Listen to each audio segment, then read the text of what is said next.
मेरे पापा जब भी खाना लेकर बुआ के कमरे में जाते तो घंटों बाद बाहर आते और पसीना पसीना होते। उनकी हालत खराब होती। मैं हैरान हो जाता कि पापा रोज खुद ही खाना देने क्यों जाते हैं और किसी को जाने क्यों नहीं देते। एक दिन रात जाने के लिए मैं चुपके से बुआ के कमरे में छुप गया और फिर जो कुछ मैंने देखा, मेरे तो होश उड़ गए। क्योंकि पापा तो खाना देने के बहाने बुआ के साथ हर रोज। मेरा नाम दीपक है। कुछ दिनों से मैं अपने पापा की हरकतों को नोटिस कर रहा था। देख रहा था कि वो बड़ी अजीब अजीब सी हरकतें कर रहे हैं। वो घर में भी अपनी फैमिली को बहुत कम टाइम देते थे, ढंग से खाना भी नहीं खा रहे थे। अपने पापा की इतनी अजीब हरकतों पर मेरी कड़ी नज़र थी और मैं उनकी हर एक बात को नोटिस कर रहा था। मेरे पापा गांव के जिम्मेदार थे। गांव के लोग मेरे पापा की बहुत इज्जत करते थे। पापा दोपहर को खाना खाने के लिए घर से निकल जाते और रात को भी देर से ही घर आते थे। मैं तो शहर में पढ़ाई कर रहा था और 2 महीने की छुट्टियों पर अपने गांव आया हुआ था। देर रात तक जब पापा घर में आते थे तो मैं सो चुका होता था। अगर गलती से पापा घर आ भी जाते थे तो बार बार उनके नंबर पर न जाने किसकी कॉल्स आती रहती थीं और इसी तरह मोबाइल की आवाज़ सुनते सुनते पापा घर से बाहर निकल जाते थे। फिर रात को देर से वह घर आते थे। माँ से तो उनकी बातचीत बहुत ही कम होती थी। माँ और मैं उनके इस तरह बदलने पर हैरान और परेशान थे। कुछ तो था जो बुरी तरह से खटक रहा था, लेकिन क्या यह हम दोनों की भी समझ से बाहर था? घर के काम में तो उनकी दिलचस्पी न होने के बराबर ही रह गई थी। उनकी लापरवाही को देखते हुए माँ ने भी उनसे बातचीत करना कम कर दी थी। मैंने दिल में ठान लिया था कि जो भी हो, मैं अपने पापा की इस तरह एकदम से बदलने की वजह जानकर ही रहूंगा। एक दिन मैंने माँ से कहा कि मैं ज़मीनों पर जा रहा हूँ। माँ ने मुझे जल्दी से पापा का टिफ़िन तैयार करके दिया और कहा, ये अपने पापा को दे देना ताकि मैं ज़मीनों पर जाऊं और अगर मुझे पापा मिल जाए तो मैं उनको ये टिफ़िन दे दूं। मेरे पास टिफ़िन देने का बहाना बहुत अच्छा था। इस मौके की तो न जाने मैं कब से तलाश में था। मैं टिफ़िन लेकर पापा की सच्चाई के बारे में जानने के लिए घर से निकल गया था। मैं हमारी ज़मीनों पर चला गया था, जहाँ पर गांव के सारे ही बड़े लोग बैठते थे। उस जगह जाकर मैं खड़ा हो गया था। मुझे पता था कि पापा हर रोज़ यहीं पर बैठते हैं, इसीलिए मैं आसानी से उनके पास पहुंच गया था। मैं जब पंचायत में बैठे हुए लोगों के पास गया तो वो लोग मुझे देखकर चौंक गए थे। मैंने उनसे पापा के बारे में पूछा तो उन्होंने कहा कि चौधरी साहब तो आज यहाँ आए ही नहीं हैं।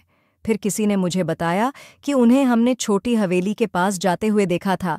मैं हैरान रह गया था कि छोटी हवेली में पापा का क्या काम है। छोटी हवेली पर तो कोई जाता भी नहीं है, क्योंकि वो तो हमेशा खाली ही पड़ी रहती है। शहर से अगर कुछ मेहमान हमारे गांव रुकने के लिए आते हैं तो वो लोग छोटी हवेली में ही ठहरते हैं। मैंने सोचा कोई बात नहीं, मैं पापा को छोटी हवेली में देखने के लिए चला जाता हूँ। मैं जब वहां गया तो मुझे बाहर चौकीदार बैठा हुआ नजर आया था। मैंने उससे जब पापा के बारे में पूछा तो उसने मुझे साफ इनकार कर दिया था कि वह तो यहाँ पर आए ही नहीं है, क्योंकि मुझे चौकीदार के चेहरे से साफ लग रहा था कि वो झूठ बोल रहा है। उसके चेहरे का रंग सफ़ेद हो गया था और उसका चेहरा पीला पड़ गया था।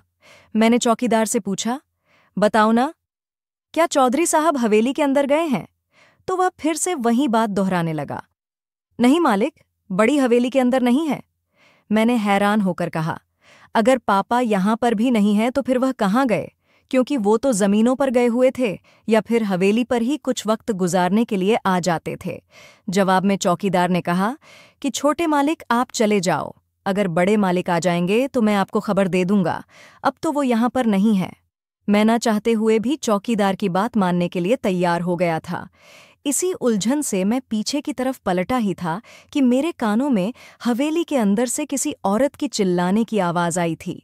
मेरा दिल जोर जोर से धड़कने लगा था। मैं हवेली के अंदर जाने लगा था कि चौकीदार ने मेरा हाथ पकड़कर रोक लिया और वो कहने लगा, छोटे मालिक आप जाते क्यों नहीं हो? मैंने कहा, हट जाओ, मेरे रास्ते से मुझे देखना है कि अंदर कौन है, वरना तुम्हारे लिए अच्छा नहीं होगा। चौकीदार फिर भी मेरी बात को नहीं सुन रहा था। फिर मैंने उसे धक्का दे दिया और मैं हवेली के अंदर भागकर चला गया था। चौकीदार भी भागते हुए मेरे पीछे ही आया था। इससे पहले वो मुझे रोकता, मैं हवेली के ऊपर वाले पोर्शन की तरफ भागने लगा था, क्योंकि चिल्लाने की आवाज़ ऊपर की तरफ से ही आ रही थी। मैं कमरे के अंदर चला गया, लेकिन कमरे के अंदर जाते ही मेरे पैरों तले से ज़मीन निकल गई थी और मेरे होशो हवास ने काम करना बंद कर दिया था। मैंने फटी फटी आंखों से सामने की तरफ देखा तो सामने का नज़ारा मुझे परेशान करने के लिए काफ़ी था। मेरे पैरों तले से ज़मीन निकल गई थी। मैंने कभी सोचा भी नहीं था कि मैं पापा को कभी इस हाल में भी देखूंगा। मुझे अपने पापा से नफ़रत होने लगी थी, क्योंकि यह आदमी बाप कहलाने के लायक ही नहीं था। मैं इस मामूली से गांव में पैदा हुआ था। मैं अपने पापा का इकलौता और लाडला बेटा था। मेरे पापा ने कभी मुझसे ऊंची आवाज़ तक में बात नहीं की थी। मेरे 2 चाचा भी थे, वो भी ज़मींदार थे। हम लोगों की गांव में बहुत इज्जत थी और हमारी बहुत सी हवेलियां भी थीं। हम बहुत ज़्यादा अमीर थे। हमारे पास किसी चीज़ की कोई कमी नहीं थी। मैं वकील बनना चाहता था, इसीलिए पापा ने मुझे शहर पढ़ने के लिए भेज दिया था। मैं यहाँ पर 2 महीने की छुट्टियों पर आया हुआ था। मेरी जिंदगी मेरे हिसाब से गुजर रही थी। मेरा कोई बहन भाई नहीं था। मैं चाहता था कि मेरा कोई बहन या भाई हो। माँ पापा मुझे प्यार करते थे, लेकिन उनके अलावा भी मुझसे घर में प्यार करने वाली मेरी बुआ थी, जो कि मुझसे बहुत प्यार करती थी। वह 3 भाइयों की इकलौती बहन थी। उनके 3 भाइयों ने उनसे बहुत प्यार किया था। मेरी बुआ जी भी अमेरिका में पढ़ी लिखी थी। पढ़ाई पूरी हो जाने के बाद माँ पापा उनके लिए रिश्ता देख रहे थे, क्योंकि मेरे पापा सब भाइयों में सबसे बड़े थे। इसलिए उन्होंने अपने छोटे बहन भाइयों का ख्याल मां बाप की तरह रखा था। दोनों चाचा की शादी हो चुकी थी और दोनों ही अपने अलग अलग घर में रह रहे थे। यह घर सिर्फ हमारा था। इसमें पापा, माँ, मैं और बुआ हमारे साथ रहती थीं। जिंदगी बहुत अच्छी गुजर रही थी। बुआ की पढ़ाई पूरी हो गई थी। एक दिन बुआ मुझसे मिलने के लिए शहर मेरे कॉलेज आ गई थी। उन्हें देखते ही मैं हैरान रह गया था। मेरी बुआ बहुत खूबसूरत थी। उनकी उम्र 36 साल हो चुकी थी, लेकिन उनकी उम्र को कोई नहीं कह सकता था कि वो 36 साल की है। पढ़ाई की वजह से उन्होंने अभी तक शादी नहीं की थी, क्योंकि वह पढ़ना लिखना चाहती थी। हमारे गांव में लड़कियों को ज्यादा पढ़ने लिखने की इजाज़त नहीं दी जाती थी, लेकिन पापा ने बुआ की हर ख्वाहिश को पूरा किया था। बुआ काफ़ी दिन तक मेरे फ्लैट में मेरे साथ रहकर जाती थी। बुआ की जब पढ़ाई पूरी हो गई तो फिर वह परमानेंट गांव में ही रहने लगी थी। अब तो मैं भी गांव ही आया हुआ था। मुझे यहाँ पर आए हुए 2 दिन गुजरे थे कि पापा ने कहा कि गांव से कुछ लोग बुआ का रिश्ता लेकर आ रहे हैं। बुआ को ये बात बिल्कुल पसंद नहीं आई थी। उन्होंने पापा को बता दिया था कि वह किसी और को पसंद करती है। पसंद ही नहीं करती, बल्कि उससे शादी भी कर चुकी है। ये बात सुनकर तो हम लोगों के होश उड़ गए थे। बुआ ने गांव में ही रहने वाले पुनीत से शादी कर ली थी, जो कि पिछले दिनों बुआ के साथ ही पढ़ लिख कर आया था। उन दोनों ने एक दूसरे को अपने कॉलेज में ही पसंद कर लिया था। उसके बाद उन दोनों की बातचीत शुरू हो गई थी। न जाने एक दिन उन लोगों के दिमाग में क्या हुआ कि उन दोनों ने सबसे छुपकर कोर्ट मैरिज कर ली थी। इस बात पर काफ़ी हंगामा हुआ था। दीपक अंकल भी हमारे घर पर आ गए थे, क्योंकि उन्हें पता चल गया था कि पापा बुआ की शादी कहीं और करवाना चाहते हैं।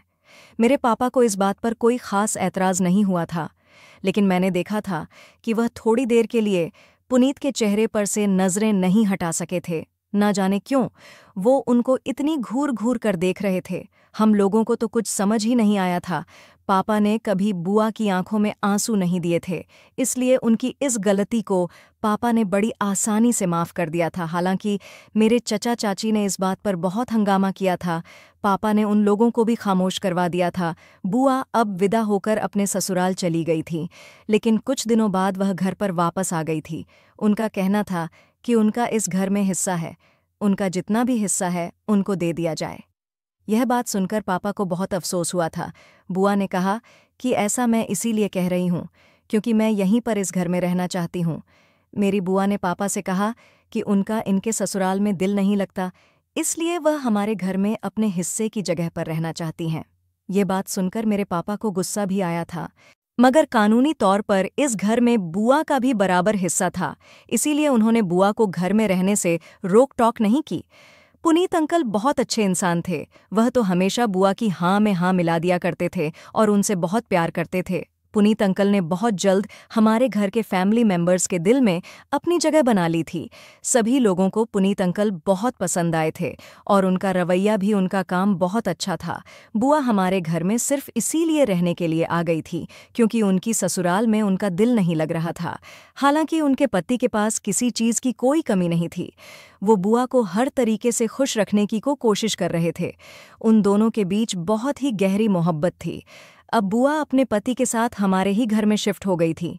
मैंने महसूस किया था कि पापा का रवैया पुनीत अंकल के साथ बहुत ही गुस्से भरा था, जबकि बाकी दोनों चाचा और चाची, साथ ही साथ उनके बच्चे भी पुनीत अंकल से बहुत मुतासिर हुए थे। हालांकि मैं भी उनसे काफ़ी इम्प्रेस्ड था, क्योंकि वो बहुत अच्छे थे। मेरी माँ भी पुनीत अंकल से काफ़ी खुश रहती थी, क्योंकि उन्होंने मेरी माँ को अपनी बहन बना लिया था। मुझे तो बस ये बात समझ नहीं आती थी कि मेरे पापा को पुनीत अंकल को एक्सेप्ट करने में क्या दिक्कत था, जबकि सारे घर वाले पुनीत अंकल को एक्सेप्ट कर चुके थे। और जब बुआ हमारे घर शादी करके आई थी, उन्होंने बताया था कि उन्होंने पुनीत अंकल से शादी कर ली है। उस वक्त तो मेरे पापा को कोई दिक्कत नहीं था।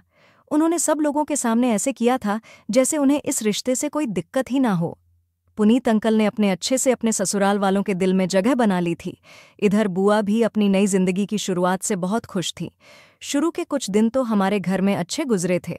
मैंने नोटिस किया था कि बुआ के सामने तो पापा पुनीत अंकल के साथ बहुत अच्छी तरीके से रहते हैं, और उनके पीछे पुनीत अंकल की बातों ही बातों में खूब इंसल्ट करते हैं। पुनीत अंकल इतने अच्छे इंसान थे कि उन्होंने इस बात के बारे में अभी तक अपनी बीवी से कोई बात नहीं की थी। मैं तो इस बात से परेशान भी हुआ था कि उन दोनों की लव मैरिज के बीच सबसे ज्यादा बोझ मुझे पुनीत अंकल पर ही लग रहा है, क्योंकि उन्होंने बुआ की खुशी की खातिर अपने खानदान वालों से भी अलग रहने की ठान ली थी। कभी वो अपनी फैमिली वालों को मनाते हैं तो कभी पापा का मूड उनसे खराब हो जाता है। पापा ने पुनीत अंकल पर काफ़ी सारी पाबंदियां लगानी शुरू कर दी थीं।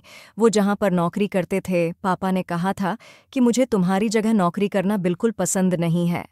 उन्होंने गांव के एक सरकारी स्कूल में पुनीत अंकल को जॉब दिलवा दी थी। हालांकि वह गांव के ही एक बैंक में नौकरी करते थे। हर बात पर उन्हें झड़कर रख दिया करते थे, और बेचारे पुनीत अंकल बुआ को इस बारे में कुछ भी नहीं बताते थे। वो यही कहते थे कि वो उनके साथ शादी करके बहुत खुश हैं। पुनीत अंकल पापा की हर बात को खामोशी से बर्दाश्त करते थे। अंकल को कभी भी पापा पर गुस्सा नहीं आया था। वो अपनी इंसल्ट भी बर्दाश्त करते रहते। पुनीत अंकल को देखकर मुझे लगता था कि उनकी परवरिश अच्छी तरह से की गई है। पापा ने मुझे पुनीत अंकल से बात करने के लिए भी मना किया था। वो कहते थे कि इससे ज़्यादा करीब होने की ज़रूरत नहीं है। यह तुम्हारे बुआ का पति ज़रूर है, मगर मुझे बिल्कुल भी पसंद नहीं है। इसको सिर्फ मैंने तुम्हारी बुआ की खातिर ही एक्सेप्ट किया है। पापा की इस बात पर मुझे बहुत गुस्सा आया था। मुझे तो पहले दिन से ही पुनीत अंकल बहुत पसंद आए थे। पापा पता नहीं क्यों ऐसी बातें किया करते थे, लेकिन मैं यह बात समझ गया था कि बुआ के सामने पापा पुनीत अंकल के साथ अच्छे बिहेवियर का नाटक सिर्फ इसीलिए करते थे कि कहीं बुआ को बुरा न लग जाए। पता नहीं पापा को पुनीत अंकल से क्या प्रॉब्लम थी। वो जब भी हमारे घर में होते, पापा का मूड खराब हो जाता था और उनके पीठ पीछे वो उन्हें खूब बुरा भला कहते थे। उनके इस तरह करते रहने ने मुझे बहुत परेशानी में डाल दिया था। बुआ प्रेग्नेंट हो गई थी। इस खुशी से हमारे घर में रौनक आ गई थी, लेकिन पापा को इस बात पर बहुत गुस्सा आया था। मैंने इस बारे में अभी तक बुआ को कुछ नहीं बताया था कि वह पुनीत अंकल से नफरत करते हैं, क्योंकि मैं अपनी बुआ के हंसते खेलते हुए चेहरे को मुरझाया हुआ नहीं देख सकता था। मगर इस सब में पुनीत अंकल बहुत ज़्यादा खुश रहने लगे थे, जिसको देखते हुए मैं पुनीत अंकल से पापा के पीछे थोड़ी बहुत बातें कर लिया करता था। पुनीत अंकल भी मेरे साथ बहुत खुश रहने लगे थे। अंकल शायद पापा की बताई गई नौकरी से खुश नहीं थे। अब जबकि बुआ को भी इस बात से कोई एतराज़ नहीं था, इसीलिए अंकल को पापा और बुआ की हर बात को एक्सेप्ट करना पड़ा था। पुनीत कुछ भी करते, पापा उनसे खुशी नहीं होते थे। और तो और उन्हें उनका हमारे घर में रहना भी बिल्कुल पसंद नहीं था। लेकिन पुनीत अंकल तो हमारे घर में ही रह रहे थे। पापा के लाख मना करने के बावजूद भी वो अपने घर नहीं गए थे। लेकिन मुझे पुनीत अंकल का यह अंदाज बहुत अच्छा लगता था, क्योंकि मैंने अभी तक अंकल के अंदर कोई भी बुराई नहीं देखी थी। इसीलिए मैं खुश था कि मेरी बुआ को पुनीत अंकल जैसा हमसफ़र मिला है। मगर पापा तो किसी न किसी तरह पुनीत अंकल और बुआ को हमारे घर से निकाल देना चाहते थे। लेकिन गुजरते हुए वक्त के साथ मैंने देखा था कि अब तो पुनीत अंकल भी पापा की इन हरकतों से तंग आकर उन्हें पलटकर जवाब देने लगे थे। अब तो मैंने उन दोनों के बीच और कुछ महसूस करना शुरू कर दिया था। मुझे पापा के पुनीत अंकल से नफ़रत की वजह अब तक समझ नहीं आई थी, लेकिन पापा का इस तरह से उनके पीछे पड़ जाना, उनकी ज़िंदगी को तंग कर देना और बेवजह उनको परेशान करना मुझे भी अच्छा नहीं लगता था। मैं कभी कभी सोचता था कि मुझे इस बारे में बुआ से बात करनी चाहिए, लेकिन फिर मैं कुछ सोचकर पीछे हट जाता था। हमारे घर में कोई भी मेरे पापा के खिलाफ नहीं जा सकता था। बस यही सब सोचते हुए मैं कोई बड़ा कदम नहीं उठा सकता था।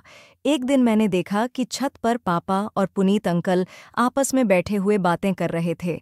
मैं छत पर ही जा रहा था, लेकिन छत पर जाने से पहले उन दोनों की बातें सुनकर मैं सीढ़ियों पर ही रुक गया था।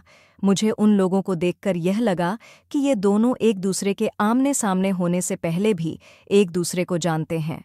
ये बात मेरे लिए बहुत हैरान कर देने वाली थी। पुनीत अंकल तो बचपन से ही शहर में पढ़े लिखे थे। उनके माम पापा ने उन्हें बचपन में ही शहर पढ़ने के लिए भेज दिया था और बुआ के साथ वह शहर से ही शादी करके यहाँ आए थे। उसके बाद उन्होंने यहाँ गांव में नौकरी करना शुरू कर दिया। यह बात मेरे लिए बहुत हैरान कर देने वाली थी। घर में पुनीत अंकल, जो सबके साथ बहुत अच्छा था, वो भी अब धीरे धीरे बदलने लगा था, जिस पर हम लोग बहुत परेशान थे। यहाँ तक कि पुनीत अंकल का रवैया बुआ के साथ भी गुस्से भरा रहने लगा था। जो इंसान अपनी मोहब्बत की खातिर अपनी बीवी से इतना प्यार करता था, आज वो अपनी बीवी से ढंग से बात तक नहीं करता था। मुझे ये सब कुछ बहुत अजीब लग रहा था और अब धीरे धीरे लगने लगा था कि पापा शायद इसी वजह से पुनीत अंकल को ज्यादा पसंद नहीं करते थे। बुआ भी बेचारी पुनीत अंकल के इस रवैये से दिन ब दिन घुलती चली जा रही थी। हालांकि उनके पेट में भी बच्चा था। एक दिन बुआ मुझे अपनी जिंदगी की कहानी बताकर बहुत रो रही थी। मैंने उनको तसल्ली दी।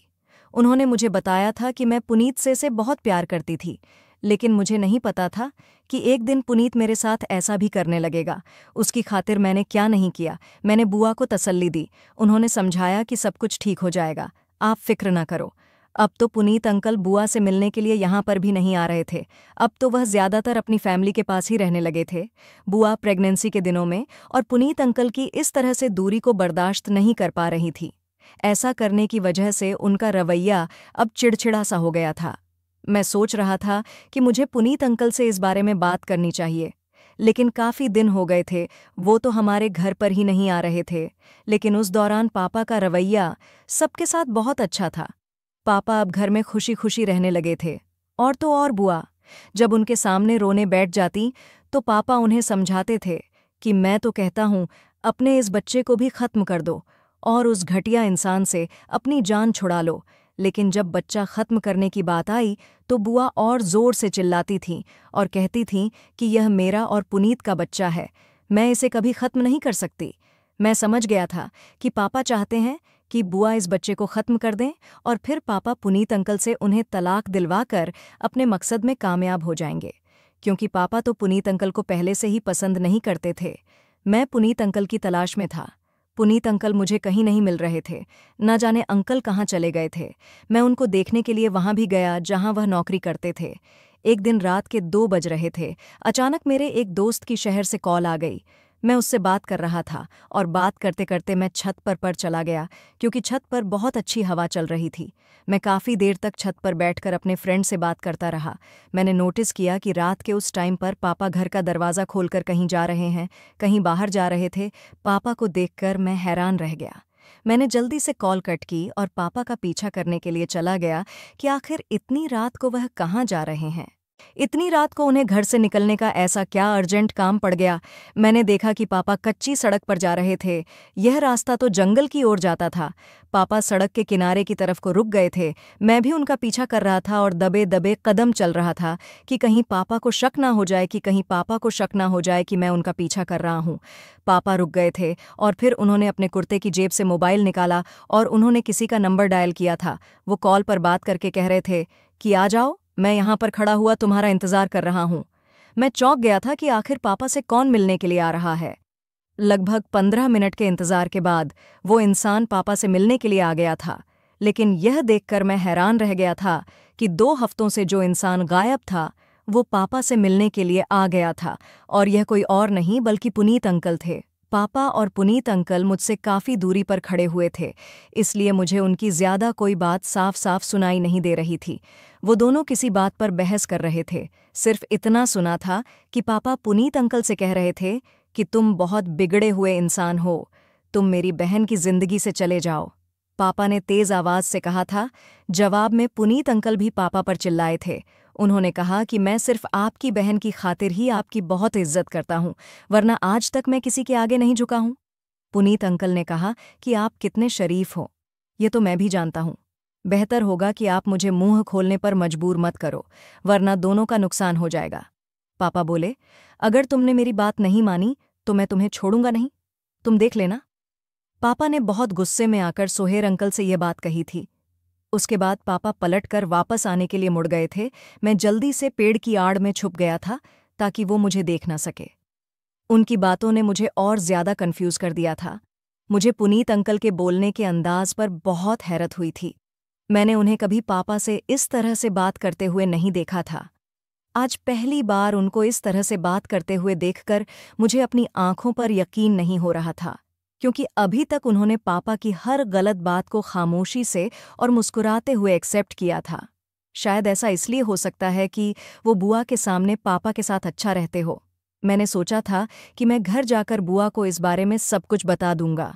मैं पापा के घर जाने से पहले ही घर चला गया था, लेकिन यह देखकर मैं हैरान रह गया कि घर की लाइट्स ऑन थी। बुआ की तबीयत अचानक बिगड़ गई थी। माँ उनके लिए परेशान हो रही थी। मैं जल्दी से बुआ को गोद में लेकर अस्पताल जाने वाला था कि थोड़ी देर बाद ही पापा भी घर पर आ गए। उन्होंने जब बुआ की ऐसी हालत देखी तो गाड़ी में बिठाकर उन्हें अस्पताल लेकर चले गए। हम लोग बुआ के लिए बहुत परेशान थे, क्योंकि हम सभी उनसे बहुत प्यार करते थे। बुआ की ऐसी हालत देखकर मैंने उनको इस बारे में कुछ भी ना बताने का फैसला कर लिया था। मैं भी थोड़ी देर के बाद अस्पताल चला गया था। मैंने वहां जाकर पापा से कहा कि हमें पुनीत अंकल को बुआ की तबीयत के बारे में बता देना चाहिए। पापा को मेरी इस बात पर बहुत गुस्सा आ गया था और उन्होंने कहा कि तुम खामोश खड़े रहो, तुम्हें ज्यादा बोलने की जरूरत नहीं है। डॉक्टर बुआ का चेकअप कर रहे थे। 1 घंटा चेकअप करने के बाद डॉक्टर ने आकर बताया कि बुआ अपने बच्चे को खो चुकी है। यह बात सुनकर मैं हैरान रह गया था। मेरी आंखों में आंसू भी आ गए थे।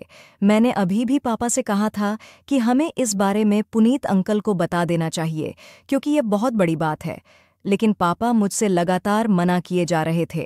मैंने खुद ही एक कोने में जाकर चुपके से पुनीत अंकल को कॉल लगाई, मगर उनका नंबर ऑफ जा रहा था। मैं बहुत परेशान था कि पुनीत अंकल को ऐसे वक्त पर बुआ के साथ होना चाहिए था। सुबह हो गई थी और जब बुआ को होश आया और उन्हें पता चला कि उनका बच्चा इस दुनिया में नहीं है, वो बहुत रो रही थी और बार बार पुनीत अंकल को याद कर रही थी। पापा को तो जैसे उनके रोने से कोई फर्क ही नहीं पड़ रहा था। सभी लोग अस्पताल आ गए थे और बुआ के लिए बहुत परेशान थे। साथ ही साथ पुनीत अंकल को भी बुरा भला कह रहे थे कि ऐसे वक्त पर उन्हें बुआ के साथ होना चाहिए था। बड़े चचा चाची तो कह रहे थे कि ऐसा लापरवाह इंसान हमने कहीं नहीं देखा, जिसको ना तो अपनी बीवी की फिक्र है और ना ही अपने होने वाले बच्चे की। मुझसे अब लोगों की बातें इस तरह से और ज्यादा बर्दाश्त नहीं हो रही थी। मैं फौरन ही पुनीत अंकल के घर चला गया और वहां जाकर मैंने थोड़ा हंगामा भी किया था कि आप लोगों किधर है या नहीं। इधर मेरी बुआ बुरी हालत में है और पुनीत अंकल को कोई परवाह है या नहीं। वह इतनी लापरवाही इंसान कैसे हो सकते हैं अपनी बीवी और अपने बच्चे के लिए। मैंने कहा कि अगर पुनीत अंकल घर पे हैं तो उन्हें मेरे साथ अस्पताल भेज दीजिए, क्योंकि उनका बच्चा अभी इस दुनिया में नहीं रहा। बुआ की भी बहुत ज्यादा तबीयत खराब है। पुनीत अंकल की माँ ने मुझे बताया कि बेटा वो तो कल रात से ही घर नहीं आया है। हालांकि कल रात तो पुनीत अंकल पापा से मिलने के लिए आए थे। अब तो वह सच कह रही थी या झूठ, पहले तो मुझे उनकी बात पर यकीन भी नहीं आ रहा था। मुझे लगा शायद वो अपनी शर्मिंदगी छुपाने के लिए यह बात कह रही हैं कि उनका बेटा घर में नहीं है, पर मुझे उनके चेहरे पर परेशानी साफ नजर आ रही थी। उन्हें देखकर लग रहा था कि उस बात का अफसोस तो उन्हें भी है कि उनका खून उनसे जुदा हो गया। मैं ज्यादा कुछ नहीं कह पाया था और वापस अस्पताल आ गया था। हालांकि 1-2 जगह रास्ते में भी पुनीत अंकल को ढूंढ कर आया था। पुनीत अंकल मुझे कहीं नहीं मिल रहे थे। 3 दिन बाद बुआ घर वापस आ गई थी। पूपो की तबीयत ठीक नहीं थी। वह बार बार पुनीत अंकल को याद कर रही थी और अपने बच्चे को भी याद करके बहुत रो रही थी। उनकी हालत अब दिन बदन बिगड़ती चली जा रही थी। हम लोगों से बुआ की ऐसी हालत देखी ही नहीं जा रही थी। मेरी कोशिशें लगातार यही थीं कि मैं पुनीत अंकल को ढूंढ सकूं। पुनीत अंकल मुझे कहीं भी नहीं मिल रहे थे। अचानक एक दिन बुआ इन परेशान हालात से तंग आकर खुद को मारने की कोशिश कर रही थी। जब पापा ने बुआ से कहा कि तुम जिस इंसान के लिए पागल हो रही हो वो तुम्हें छोड़कर शहर भाग चुका है, और तुम्हें बता दूं कि उसने शहर में ही किसी लड़की से शादी भी कर ली है। यह बात सुनकर हम लोगों के पैरों तले से जमीन निकल गई थी। बुआ का भी रो रो कर बुरा हाल हो गया था। माँ ने बुआ को बहुत समझाया कि तुम्हारे भाई से ही कह रहे हैं, जो इंसान तुम्हारे बच्चे के मरने पर भी नहीं आया वो इंसान बेवफा ही हो सकता है। पुनीत को तुम जितना अच्छा समझती थी वो उतना अच्छा नहीं है। उसने तुम्हारे साथ इसीलिए तो बोलचाल बंद कर दी थी कि ताकि वो तुम्हें छोड़कर चला जाए। अब देखा ना, वो तुम्हें छोड़कर चला गया। पापा कहने लगे कि मोहब्बत की शादी का यही नतीजा होता है। हम तुम्हारे लिए कुछ गलत नहीं सोचते, लेकिन तुमने तो हमें बिना बताए शादी कर ली थी। ये सब उसी का तो नतीजा है। अब तुम्हें यही करना चाहिए कि उस इंसान के लिए तुम्हें अपनी जिंदगी खराब नहीं करनी चाहिए, बल्कि तुम अपनी जिंदगी की नई शुरुआत करो और हम तुम्हारा रिश्ता दूसरी जगह तय कर देते हैं, वहां पर तुम खुशी खुशी शादी कर लो। पापा की बात सुनकर तो बुआ पागल सी हो गई थी। काफी दिनों तक उनकी हालत ऐसी ही रही थी। मैं भी घर के इस माहौल की वजह से शहर नहीं जा पा रहा था, क्योंकि शहर जाकर मुझे पता था कि मैं और ज्यादा परेशान हो जाऊंगा, मेरा ध्यान बार बार घर पर ही पड़ा रहेगा। इसलिए मैंने यहीं पर रुकने का फैसला कर लिया था। अभी कुछ ही दिन गुजरे थे कि पुनीत अंकल के घर वाले हमारे घर आकर खूब हंगामा करने लगे थे। उन्होंने कहा कि हमारे बेटे को तुम लोगों ने कहाँ पर कैद किया है। उनका कहना था कि पुनीत काफी दिनों से लापता है और वह घर पर भी नहीं आया है, उसका नंबर भी बंद जा रहा है। हमने उसको काफी जगह तलाश कर लिया, लेकिन वह तो कहीं पर भी नहीं मिल रहा। पापा ने उन लोगों से कहा कि आपका बेटा तो यहाँ पर भी नहीं आया। वो लोग बहुत ज्यादा हंगामा कर रहे थे, जिसकी आवाज़ बुआ को भी चली गई थी। पापा उस हंगामे को ख़त्म करने की कोशिश कर रहे थे, लेकिन मैं कंफ्यूज था कि पापा ने हम लोगों को तो यह बताया था कि पुनीत अंकल ने दूसरी शादी कर ली है शहर में जाकर, तो फिर वह यह बात उनकी फैमिली को क्यों नहीं बता रहे थे। हंगामा काफ़ी देर तक इसी तरह से चलता रहा। फिर उसके बाद वो लोग अपने घर चले गए थे। ना जाने पापा ने उनसे ऐसी क्या बात कही थी कि वो लोग खामोश होकर वहाँ से चले गए। ये सोच सोच कर मेरा दिमाग खराब हो गया था कि आखिर पुनीत अंकल कहाँ गए। उन दिनों पापा भी मुझे बहुत परेशान लग रहे थे। वो ठीक से घर में ना तो बैठ रहे थे और ना ही हम लोगों के साथ अच्छी तरह से बातचीत कर रहे थे।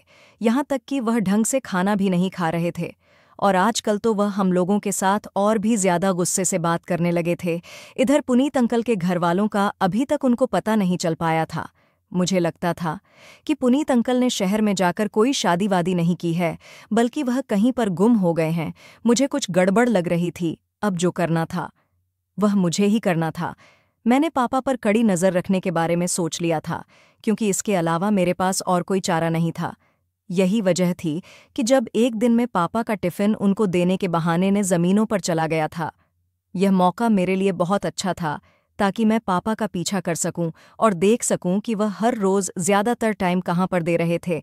मैं जब ज़मीनों पर लोगों के पास गया तो उन्होंने मुझे बताया कि आज तो तुम्हारे पापा ज़मीनों पर आए ही नहीं हैं। मैं उनकी बात सुनकर हैरान रह गया था, जबकि सुबह ही तो वह घर से ज़मीनों के बारे में कहक निकले थे।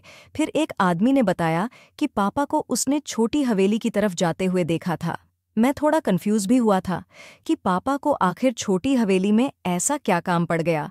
जब मैं छोटी हवेली गया तो चौकीदार ने मुझे रोकने की बहुत कोशिश की।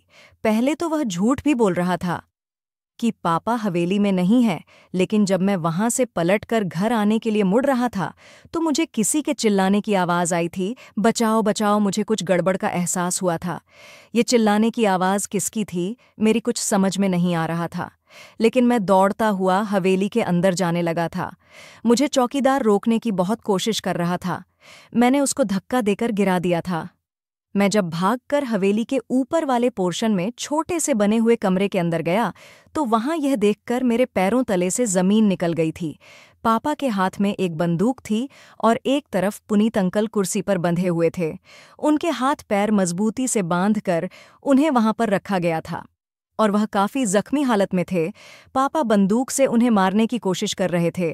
मैंने जाकर उनके हाथ से बंदूक छीनने की कोशिश की और उनसे कहा कि आप ये सब कुछ क्या कर रहे हो। पापा ने कहा कि मुझे छोड़ दो, वरना ये बंदूक मैं तुम्हारे ऊपर चला दूंगा। मैंने कहा, पापा आप ऐसा नहीं कर सकते। पापा से मैं बंदूक छीनने की कोशिश कर रहा था। वो कह रहे थे कि बस बहुत हो गया, आज तो मैं उसको जान से मारकर ही रहूंगा। मैं लगातार पापा के हाथ से बंदूक ले रहा था। हम दोनों के बीच बहुत ज्यादा बहस हो गई थी। उस दौरान बंदूक की गोली अचानक मेरे कंधे पर लग गई। मेरे कंधे से खून निकलने लगा था और मैं जमीन पर गिर गया। पापा ने जब मेरी हालत देखी तो वो घबरा गए थे। चौकीदार भी वहां पर आ गए था। वो लोग पुनीत अंकल को तो भूल गए थे और फिर मुझे जल्दी से अस्पताल लेकर जाने लगे।